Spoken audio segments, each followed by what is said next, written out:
everyone, we are from group number 4 and from 1A accounting managerial class. So for fully the assignment from Mr. Wijana, we are have interview with KSP Dharma Asih Santana, and the topic that we choose is compound interest. Before we get started into the interview, let us to introduce ourselves first. My name is Nadia Stefani Lorena and my partner. My name is Mesha Fegiruna and my partner. My name is Nimadino Piarini and my partner. My name is Tekoma Yufridayani and my partner. And I am Iputurian Wahyudi.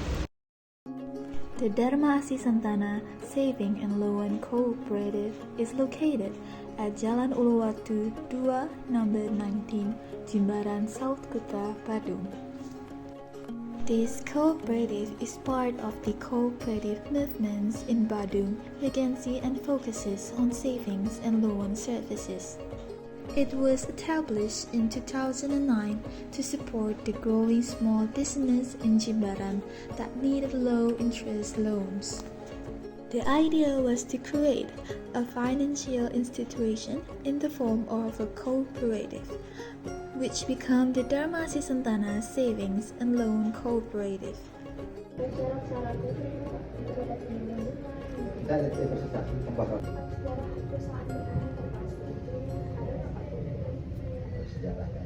So I will explain a bit about the structures of Dharma Asih Santana Cooperative. First of all, their having members meeting is the highest authority, which is they make the important decision for the cooperative. And then there is management is responsible for running the cooperative daily activities.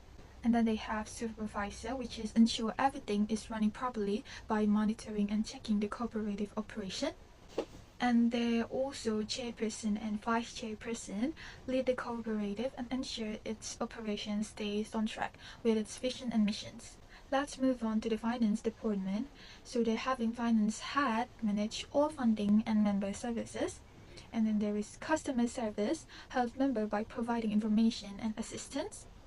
And then there is a cashier or cashier handles financial transaction like receiving or giving payments. And then there is a fund collectors, make sure funds from member are collected on time. And then there is a loan or financing department.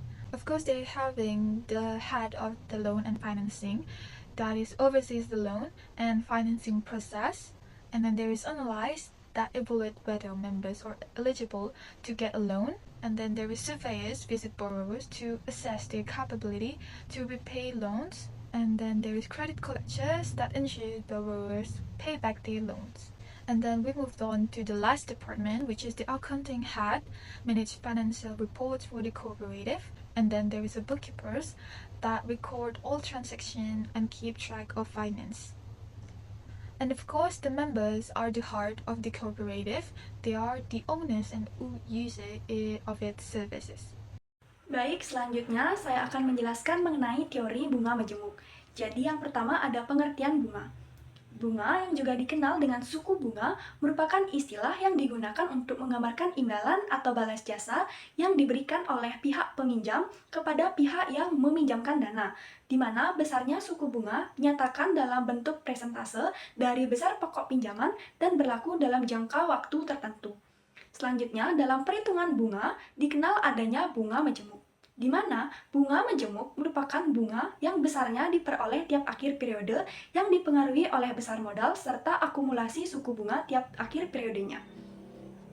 Selanjutnya, untuk melakukan perhitungan suku bunga majemuk dapat dilakukan dengan menggunakan rumus yaitu PT sama dengan P dikali dalam kurung 1 ditambah I pangkat T, di mana PT merupakan suku bunga majemuk, P sama dengan prinsipal atau modal, I sama dengan suku bunga majemuk, dan T merupakan jangka waktu.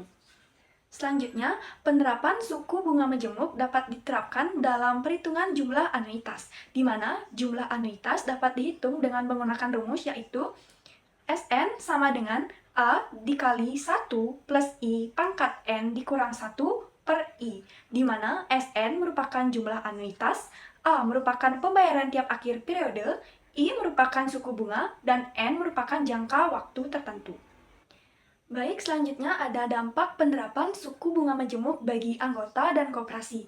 Yang pertama ada dampak yang menimbulkan keuntungan, di mana penerapan suku bunga majemuk dapat memperoleh keuntungan yang lebih besar dibandingkan dengan penerapan suku bunga tunggal, di mana dapat menarik anggota baru dan meningkatkan jumlah simpanan. Selain itu juga dampak menarik minat anggota untuk dapat menabung dalam jangka waktu yang lebih lama. Selain itu, ada juga dampak yang menimbulkan kerugian, di mana penerapan suku bunga majemuk dapat menimbulkan kerugian, yaitu adanya kerumitan dalam perhitungan suku bunga per bulan, yang dimana hal tersebut diakibatkan oleh perhitungan bunga majemuk yang diakumulasikan tiap bulannya. Selain itu, juga dapat menciptakan beban finansial yang berat bagi koperasi jika misalnya terdapat anggota yang menyimpan uangnya dalam jumlah yang besar, tetapi dalam jangka waktu yang singkat. Baik, selanjutnya saya akan menjelaskan tentang studi kasus pada KSP Dharma Asih Sentana. Dalam slide sudah terlihat, dalam program tabungan pelajar dan mahasiswa yang disingkat menjadi Tapelmas Koperasi ini, anggota menabung rutin 300.000 per bulan.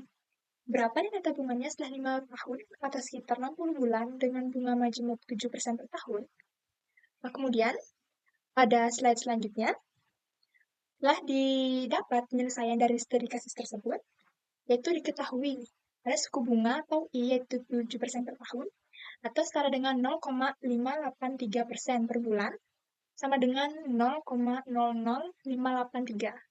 Kemudian, simpanan bulanannya atau A sebesar 300.000, kemudian jangka waktu atau N itu selama 5 tahun atau 60 bulan. Kemudian diperoleh jawaban dengan menggunakan rumus bunga majemuk, yaitu SN sama dengan A kali SNI. Tinggal dimasukkan angkanya, yaitu 300.000 kali kurung buka 1 ditambah 0,00583, kurung tutup pangkat 60, dikurangi 1 per 0,00583. Kemudian diperoleh hasil 300.000 dikali 71,5929. Kemudian diperoleh hasil SN, yaitu 21.477.870. Baik, sekian yang dapat saya sampaikan. Selanjutnya akan dijelaskan oleh teman saya. Terima kasih.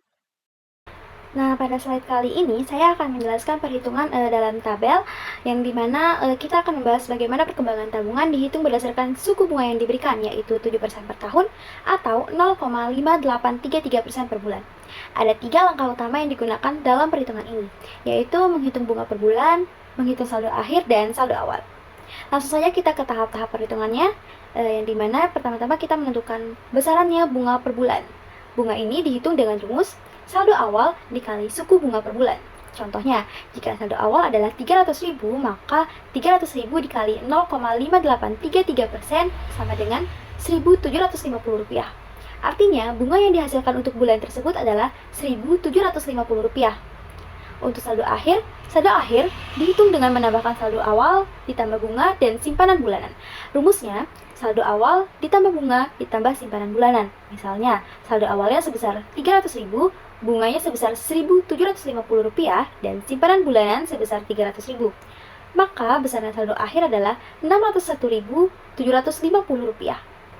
Nah, untuk selanjutnya di sini besarannya saldo awal. Untuk bulan berikutnya, saldo awalnya adalah saldo akhir dari bulan sebelumnya. Pada slide selanjutnya di sini saya tampilkan bentuk tabelnya, yang dimana pada bulan pertama simpanan awal sebesar Rp300.000 menjadi Rp601.750 karena adanya tambahan bunga sebesar Rp1.750. Pertumbuhan saldo semakin meningkat setiap bulannya karena bunga dihitung dari saldo awal yang terus bertambah. Kita langsung saja masuk ke pembahasan di bulan ke-60 dengan total simpanan sebesar Rp300.000 setiap bulannya dan jumlah total tabungan mencapai Rp21.477.870 sekian. Nah, dari tabel ini terlihat bahwa bunga majemuk membantu saldo berkembang lebih cepat seiring waktu.